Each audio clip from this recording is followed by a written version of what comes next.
So you are here probably because you have a G4 by Coldesi, or you're just not getting the prints that you expected from DTG. Either way, we want to share some of the tips that we have for this technique. We can start by setting up our press to 345 Fahrenheit, 45 seconds. For the PTM users, draining the lines from the pre-treat and soaking your nozzles in alcohol are good practices to avoid clogging. So our advice would be to always keep your nozzle clean.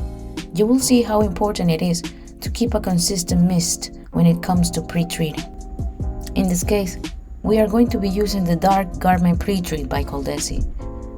So as a second advice, checking your pre-treat is highly recommendable.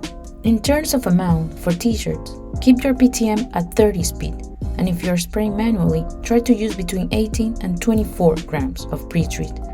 For this particular video, we are going to be using between 30 and 40 speed on the PTM for washability tests. Now, we want to make sure our PTM has a consistent spray before pre-treating our t-shirts. Make sure you use an old fabric instead of the t-shirt you're intended to print. So here you have an example of how your spraying should not be. When I checked in the bag, the tube that fits the nozzle was not reaching the pre-treat, so there was no suction at all. So for our third advice, make sure that you have a consistent spraying. With the help of a brush, we're going to push the pre-treat into the fabric. This way we want to make sure that every little space of the surface is covered in pre-treat. Now we're going to press our pre-treated t-shirt, covering it up with some Teflon sheet and using some heavy pressure. Make sure when it comes out of the press that it's completely dry to the touch. So as many other DTG printers, this one has a sensor of height. Take your time to make sure that your t-shirt is completely flat and that no seams are peeking out from the borders of the platen. Whenever the printer detects an obstacle, it would lower the platen more than it needs to, and it will create an overspray around your image. So for our fourth advice, take your time to correctly place your t-shirt in the platen. So if you're using the G4, these are the settings we are going to be using for this particular example. So once the printer lays down the first layer of white, you will be able to tell if the t-shirt was correctly pre-treated or not.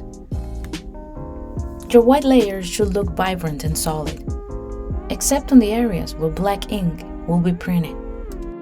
Finally, we're going to cure our image using the same settings as before, but this time with some medium pressure. So after pressing, these are the results we got. As you can see, the white looks quite crisp and vibrant, and the image feels really soft to the touch. You can feel that the ink is embedded into the fabric. Due to the migration of the polyester, this 60/40 t-shirt looks a little bit more dull than the 100% cotton on the left. Stay tuned for our next video, in which we will be washing these babies, doing everything that we're not supposed to do to a DTG print. We will add softener, we will not put them inside out, and we will definitely throw them in the dryer. Thanks for watching, guys.